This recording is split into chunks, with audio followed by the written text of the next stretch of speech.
Pinsan Kalyada. So ayan mga kalingap, isang magandang umaga po sa inyong lahat. At yan, kung bago pa lang po kayo sa aking YouTube channel, ako po si Vincent Kalyada. Paki-like and share po nitong video ito para mapalawak pa po natin ang pagtulong po sa mga taong nangangailangan. At huwag niyo pong kalimutan na pindutin po ang notification bell para lagi po yung updated po sa aking mga bagong uploads. So ngayon mga kalingap ay mabili tayo ng kahoy para dito sa bahay po nila Ella at mabiga na. So ayan mga kalingap, at ayan, bago tayo puntang Manila, bilhin po natin yung ibang materyales para po magawa na po itong bahay ni Ella. So tara po. Yan mga kalingap, bili tayo ng pang marindalan, tapos pang rekado. Masikaso na sila dyan mga biga na, maasikaso pang biga. Tara kuya Ton, bili tayong kahoy.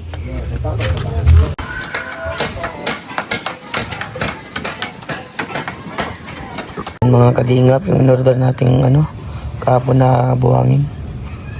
So ayan mga kalingap, nag-order tayo ng coco lumber para sa pagbiga na po ito. So ayan mga kalingap, nag-order din tayo ng mga bakal, pangbiga na po ito. Kasi may tira pa po doon na bakal eh. So ito po yung derdab ko, 1,800 to. Ayan mga kalingap, ito na po ang resulta. Kaya kayo pare? Yeah, kain na. Yun, sakto si nanay. Nagpaano. Kaya na ba yun? May aksidente pati dyan, no? Dyan na sa Wiprocono. Yung nagkukuha ng pili. Nagsabit sa internet cable si motor. Tumbling. May kuryente ito. Sa internet, may ito. Ito. Ayun. Nagputol si Leo. Yan na. Ang kalingap, ng pambiga.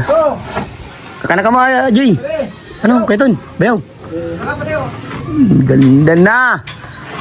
Set up na yan. Dahil dito na Kuya Ton yung bakal tapos yung kukulamir. Kaya na si resibo. Kaya na. Pwede yung mga kakaya si Pwede. Kaya na, resibo.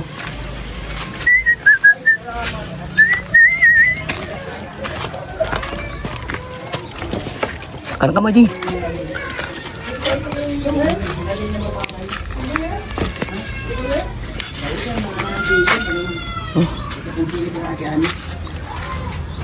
Ano pare, kawawa yung aksidente na pare. Ganito nga ni Malo. Kaya na pare. Itong Kaya na. purog daw sila. Kaya na. Umuram. So ayan mga kalinga, pararating lang po ni Ella. So ayan, bago tayo magpa-Manila, i-vlog na muna natin si Ella. So ayan, maraming salamat po sa mga buting sponsors natin, lalong-lalo na kay Dr. Dennis Latuno. At sa lahat po ng mga viewers na nagsusuporta kay Vincent Kalyada, thank you so much. So tara mga kalingap, at punta na po natin si Ella. So ayan mga kalingap, dito na tayo. Ayan po yung nangyari sa bahay po ni Ella. Prepare na po yan ng na ayan po, may bakal na siya para paikutan. Siguro mga Miyerkules o Huwebes pang buhos niyan. Magbabakal muna, then magagawa ng pang po sa rasabigan, yung pang cover ba yung tawag doon. Ayan. Tapos turn yan po nakabuhos, maglalagay na sila dito ng asintada para sa kwarto, para may division. Ayun dito si grabe, kauwi lang din ni Ella. Sige nanay Nagaan yung tala sa mga bata. Okay po. Gandang gabi, Nay. So, ayan. Upo kayo, Nay. Upo kayo. Ayan. So, ayan. Kamusta, Ella? Kamusta ang pagpasok? Kakauwi lang nga po, tapos kakatapos lang po baga ng event sa amin. Kaya, ma-midterm na po. Kaya, talagang ang daming mga lenso na hinahabol. Ang daming lesson na hinahabol, pero kaya naman. Kaya man po. At least, kahit papano na, nakakaya. Opo, kakayanin. Yan. Kayanin para sa pangarap. O, ayan. Napansin mo ba, Ella, na magbibiga na, mag-ano na ng bakal? Kaya nga po, nakita ko nga po. Ngayon, pag kakauwi ko alam po halos na, tapos nakita ko nga po, at ang bilis po baga, at nagbabakal na sila, tapos binawasan na po baga yun, ang bilis na lang. Pag nabuhusan, mabilis. Sabi ni tatay, hindi daw siya papasok pagbuhos. Katulong daw siya. Sayang man ang trabaho, pero depende yan. Meron man kukunin tao po, pag madagdag ng po, sa pagbuhos po, kumbaga para mabilis. Nakuha daw ng tao yung kapatid ko. So, Nadagdag siyang para pagbuhos man lang. So kayang-kaya na manalila yan pag nagpinisan, mabilis lang yan. So ayan Nay, ano po masasabi mo Nay? At ikaw yung laging naiiwan dito at ikaw nag-aasikaso magluto. Oo nga. Pag nakikita ko nga, sabi ko, ang galing man ng mga Taragawa at talagang nakikita kong pinapatibay nila. Tapos ngayon nga magbibiga na sila, puro bakal, puro para daw matibay. Daming kayo pati Nay. Oo, kaya Para grabe. para maganda yung pagkagawa. Kaya sobrang Pulido salamat. talaga. Sobrang salamat sa iyo, Kuya Vincent. Talagang sobrang pasasalamat namin. Pag nakikita ko yung bahay, sabi ko, parang nagaan yung pakiramdam ko kasi ni bawang maulan, ganyan. Hindi na sabi ko, pag natapos ito, hindi na kami magpapasahod ng mga timba o kung ano. Wala nang tawag yung mga trapal-tapal, mga sako. May nakita pa nga ako minsan, may kape ata yung nakalagay din. Grabe. Sabi ko, ay, So, salamat na masyado sa iyo talaga, Kuya Vincent. Opo, kay Dr. Kay Dennis Dr. po. Dennis Latuno. Sobrang thankful po kami talaga. Salamat po masyado. So, ayan. Nay, may tanong lang po ako. Ano po nang simula po kayo matulungan ng Kalingap? Ano po yung nabago sa inyo, Nay? Madami, sobrang madami. Siyempre yung hirap baga ng buhay namin, parang siyempre tulad nung kay Ella, nahihirapan kami magbigay sa kanya ng allowance. Opo. At siyempre yung yung sa hirap baga ng buhay ng kumbaga ay tulad ni Ella sa allowance, hirap baga kami na makabigay sa kanya at yung sahod ni Papa niya pang hanggang sa pagkain lang namin, pang araw-araw, kulang pa, parang ganun. Kaya sobrang thankful kami at nakilala ka namin, mga sponsor ni Ella na tumutulong sa kanya. Sobrang pong salamat. At yun nga po, syempre po sa Diyos, kay Lord, sobrang thankful din po at madaming blessing. Sa blessing ng mga binibigay po sa amin, sa natatanggap namin, sobrang salamat po. Yun. So, ayan, by the way, kahit sa mga viewers, grabe din yung suporta sa inyo. Sobra nga po sa viewers din po talaga, sobrang salamat po. So, ayan, Ella, congrats ulit ha. At palapit na. Ngayon ba yung sinasabi ko, malayo pa pero malapit na. Ayan. Konting tiis na lang, kakalipat din po kayo sa bahay ninyo. Ganyan talaga, pag nagpapagawa po ng bahay, matagal talaga po. Ang kasi kailangan pinag-iisipan yan eh. Kasi pag sinimento yan, matik yan na yun eh. Kaya yan, may kwarto na din si Ella po dyan, dun banda. Sabi ko nga, meron na siya ng kwarto, magkano siya ng lamesa. Kasi pa nagagawa siya ng assignment. Kasi naikwento niya sa akin, may doon ng ilaw daw. Pag siyempre may mga bata, mapupuyat niya. Sabi ko, doon ka sa isang kwarto. Para solo niya. Ang maganda nga yung may double deck din para andun si Tutoy sa baba, ikaw na andun sa taas. Ikaw matanda si bata pa si Tutoy, baka maano sa double deck. Kaya nga. Yun ang kinakaano ko po para para sa safe da.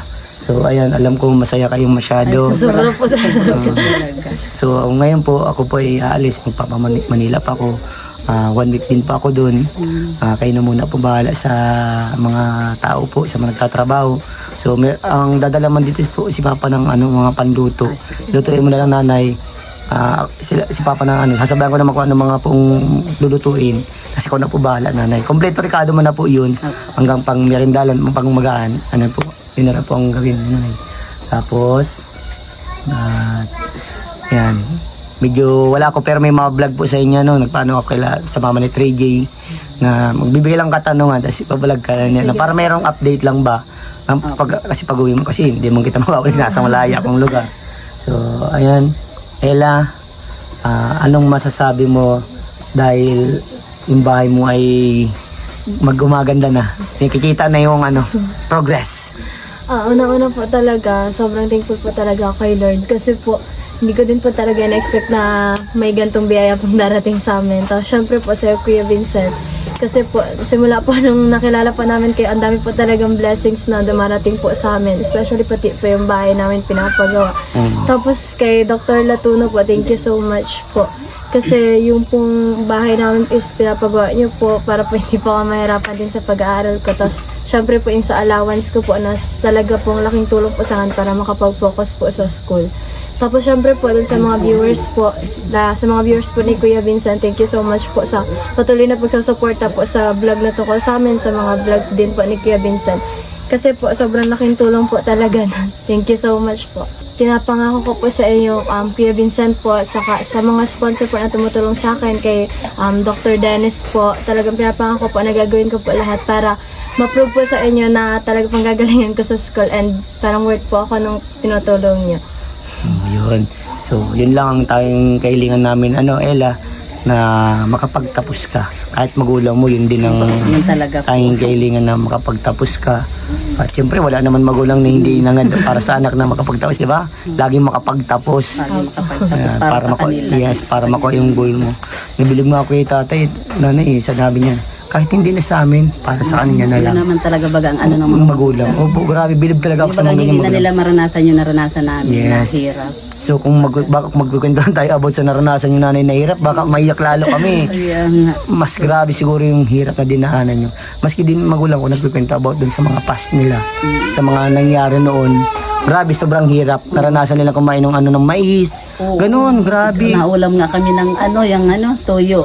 May langis. May Tapos langis. tubig asin. Tas gata, di ba yun? Gata ng nyug.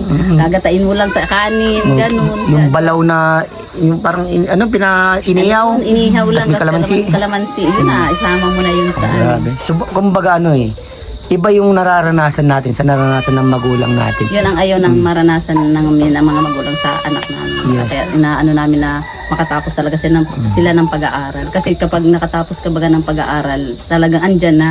Yes. Kumbaga ay Kaya napaka-bless natin mga anak dahil may magulang tayo na gagawin lahat para maibigay sa atin yung magandang buhay. Hindi man maibigay sa atin yung pinakamagandang buhay, yung talagang napakaganda talaga, yung bonga-bonga. Pero at least kahit pa paano nakikita natin sa magulang natin yung paano nila tayo pinapalagan bilang anak, paano tayo pinalalaki na may takot sa Diyos. Yun ang dapat natin pasalamatin sa ating magulang. Dapat lagi natin mahalin ang magulang. Hindi lang dapat pag isang salitang pagmamahal, dapat sinasabi yung hindi yung bandang huli, dun mo lang sasabihin, yun ang pinakapangit. Kaya ayaw ko maranasan yun sa mga beneficiary ko na bandang huli ba nanay sasabihin, pag wala ng magulang sasabihin, mahal na mahal kita. Hindi na yung maririnig, hindi na yung mararamdaman ng magulang.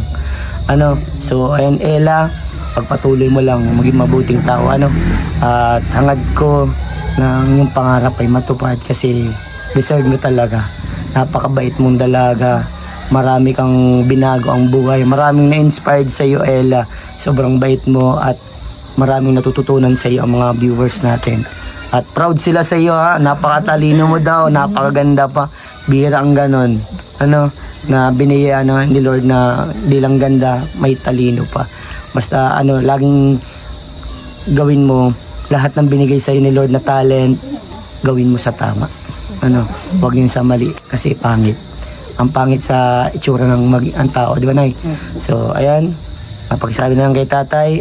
Next time na lang ulit pag Basta lang. Galingan mo, Ella. Ismam na kay Vincent. Nay. Yan. Congratulations po sa inyo, ha? Thank you po. Mag-ingat ka, Kuya Vincent, pag alis mo papuntang Manila. Sana laging God bless. Lagi kang gabayan ni Lord. Opo, ingat po Kuya Vincent at malay-ilay din po yung pupuntahan mo. Sige, okay na. Babay na po, Nay. Ingat po din kayo. Ingat po.